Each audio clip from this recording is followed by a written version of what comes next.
السلام علیکم ناظرین، ایم بی نیوز کی ہیڈ لائنز کے ساتھ میں ہوں رابیل سید۔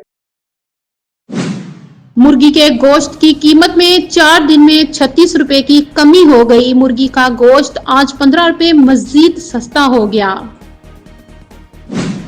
لاہور ہائی کورٹ نے اسموک تدارک کیس میں تعمیرات پر پابندی برقرار رکھنے اور اسکولوں اور دفاتر کے لیے ورک فرام ہوم پالیسی بنانے کے احکامات جاری کر دیے۔ عدالت نے اپنے ریمارکس میں کہا کہ جب تک ڈپٹی کمشنرز کے تبادلے نہیں کریں گے معاملات درست نہیں ہوں گے۔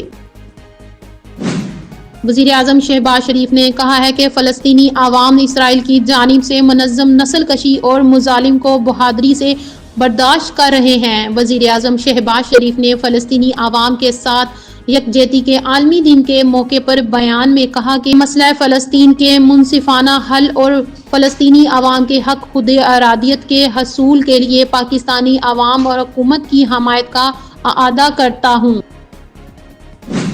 اسٹیٹ بینک آف پاکستان کو ایشیائی ترقیاتی بینک کی جانب سے $500 ملین کا قرضہ موصول ہو گیا۔ اسٹیٹ بینک آف پاکستان کے مطابق رقم ایشیائی ترقیاتی بینک کی جانب سے موسمیاتی تبدیلیوں کی تباہ کاریوں سے نپٹنے کے لیے بھیجی گئی۔ نیوز اسٹوڈیو سے فی الوقت اتنا ہی۔ دیکھتے رہے ایم بی نیوز، کیونکہ ایم بی نیوز ہے million broadcasting news net work.